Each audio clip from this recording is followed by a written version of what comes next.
Bonjour, c'est Eric Prévost. Bienvenue dans ce premier épisode de la série Maths pour tous de la chaîne Maths plus 1. Dans cet épisode, nous allons découvrir les équations. Qu'est-ce qu'une équation? Qu'est-ce qu'une variable? Qu'est-ce qu'une inconnue? Ce sont les questions auxquelles nous allons répondre dans cet épisode. Cet épisode comporte 4 parties. Tout d'abord, qu'est-ce qu'une variable? Deuxième partie, qu'est-ce qu'une équation? Troisième partie, exerçons-nous à résoudre une équation? Et en quatrième partie, faisons le point.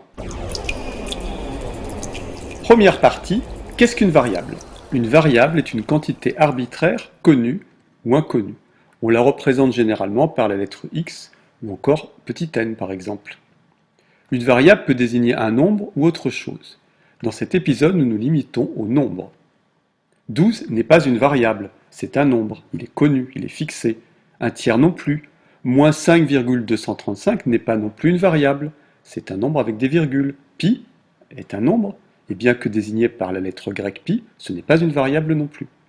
Il faut préciser quelles sont les valeurs possibles de la variable. Par exemple, on va dire que la variable peut être un nombre entier, 0, 1, 2, 3, etc. La variable peut être un nombre réel, c'est-à-dire n'importe quel nombre positif ou négatif, pi, racine de 2, moins racine de 3, etc. Si l'on dit soit n une variable entière, cela veut dire que n peut prendre la valeur 2, mais pas moins 5, et encore moins 1,567. Deuxième partie, qu'est-ce qu'une équation? Une équation est une expression mathématique avec le signe égal. Est-ce que cela veut dire que toute expression avec le signe égal est une équation? Eh bien non, comme nous allons le voir. Toute expression avec le signe égal n'est donc pas une équation. Ainsi, 3 égale 3 est une vérité. Effectivement, 3 est égal à 3, mais ce n'est pas une équation. X égale 3, ce n'est pas non plus une équation. Ça veut simplement dire que la variable x vaut 3. Dans une équation, il y a une inconnue. On cherche la valeur ou les valeurs de quelque chose. Alors l'inconnue, c'est une variable. On peut la noter petit n, petit x, ou encore une autre lettre. Voici une vraie équation. X plus 4 égale 5. Qu'est-ce que ça veut dire? Ça veut dire que nous cherchons les valeurs de petit x, telles que x plus 4 est égal à 5. Mais encore faut-il préciser ce qu'est x, à quel ensemble de valeurs il peut appartenir. Ici, on va se demander est-ce que c'est un entier ou est-ce que c'est autre chose. Reformulons notre équation. Trouvons les entiers petit x tels que x plus 4 égale 5. Voilà, nous avons tous les éléments pour résoudre notre équation. Nous cherchons des petits x entiers. Dans cette équation, x, c'est l'inconnu. Alors maintenant, comment faire pour résoudre cette équation? L'idée, c'est de retrancher 4 de chaque côté, de façon à isoler le x à gauche. Donc x plus 4 moins 4 égale à 5 moins 4. En effet, lorsque l'on a une équation, il est possible de retrancher la même quantité à droite et à gauche sans changer l'équation. Alors allons-y. X plus 4 moins 4 égale 5 moins 4. On obtient finalement x égale 1. Voici les solutions de notre équation, en l'occurrence il n'y en a qu'une, c'est x égale 1. Est-ce qu'il y a toujours des solutions à une équation? Eh bien non, c'est faux. Certaines équations n'ont pas de solution.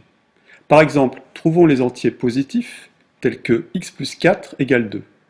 Appliquons notre principe, nous retranchons 4 de chaque côté, ça nous fait x plus 4 moins 4 égale 2 moins 4, ce qui fait x égale moins 2. Mais moins 2 est un nombre négatif, par conséquent, l'équation x plus 4 égale 2 avec x positif n'a pas de solution. Troisième partie, exerçons-nous à résoudre une équation. Voici une nouvelle équation. Trouvez les nombres réels x tels que 2x plus 4 égale 5x moins 7.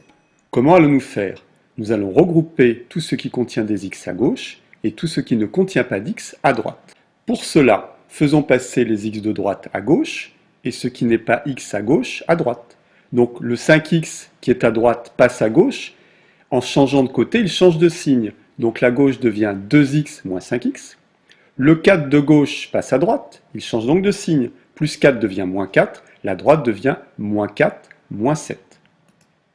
Ce qui nous donne 2x moins 5x, soit encore moins 3x, égale moins 4 moins 7, c'est-à-dire moins 11. Maintenant, nous avons moins 3x égale moins 11. L'astuce va consister à diviser chaque côté de l'équation par le même nombre. En l'occurrence, en divisant par moins 3, nous allons faire en sorte qu'à gauche, il n'y ait plus que x tout seul. Donc allons-y, divisons la gauche et la droite par moins 3.